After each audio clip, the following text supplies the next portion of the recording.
আজকে কানাডা মরক্কোর ম্যাচ দিয়ে রাউন্ড অফ 16 শুরু হচ্ছে। আর আজকে ফ্রান্সের সাথে প্যারাগুয়ের ম্যাচ রয়েছে। তো ফিফা মাঝখানে কোনো ব্রেক দেয়নি। আমার মনে হয় ফিফার ব্রেক দেওয়া উচিত ছিল, কারণ টিমগুলো কিন্তু ঘন ঘন ম্যাচ খেলছে, তো ফিফা সেটা দেয়নি। যাই হোক, রাউন্ড অফ 16-এর যে ফিক্সচারটা রয়েছে সেটা স্ক্রিনে আসছে, তোমরা স্ক্রিন থেকে দেখে নাও। আমার এখন অব্দি যা ওয়ার্ল্ড কাপ হয়েছে সেই অনুযায়ী আমি বলতে পারি ফ্রান্স কিন্তু একদম স্ক্যারি একটা টিম। আমি আগেও বলেছি ফ্রান্সের ইনসেন্ট পারফরমেন্স, এমবাপে একটা ভয়ঙ্কর ফর্মে রয়েছে, ডেমবেলে সেরা ফর্মে রয়েছে, অলিজে বারকোলা ইত্যাদি ফ্রান্সের সব প্লেয়াররাই কিন্তু ভালো ফর্মে রয়েছে। আর ফ্রান্সের পর যে টিমটা রয়েছে সেটা কিন্তু স্পেন। স্পেনের কিন্তু যথেষ্ট ব্যালেন্স একটা স্কোয়াড, সব ডিপার্টমেন্টে কিন্তু স্পেন ভালো ফুটবল খেলছে। স্পেনের পর ব্রাজিলও কিন্তু ভালো টিম, বাট ফ্রান্স আর স্পেনকে আমি সব থেকে বেশি এগিয়ে রাখবো, তারপরে আমি ব্রাজিলকে রাখবো।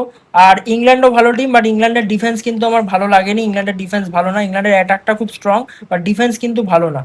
আর তারপরে আর্জেন্টিনা রয়েছে, বাট আর্জেন্টিনা আগেরবার যেহেতু ওয়ার্ল্ড কাপ চ্যাম্পিয়ন হয়ে গেছে অলরেডি, এবার তাদের কতটা কি তাগিদ থাকবে সেটাই দেখার। আর আর্জেন্টিনাকে জিততে গেলে কিন্তু মেসিকে কন্টিনিউ পারফরমেন্স করে যেতে হবে। তো রাউন্ড অফ 16 এরপর আরো ভয়ঙ্কর খেলা হবে, ভয়ঙ্কর ফুটবল হবে, আরো বড় বড় টিম কিন্তু ফুটে যেতে শুরু করবে। তো দেখতে থাকো ওয়ার্ল্ড কাপ, বিশ্বকাপ আরো এক্সাইটিং হবে।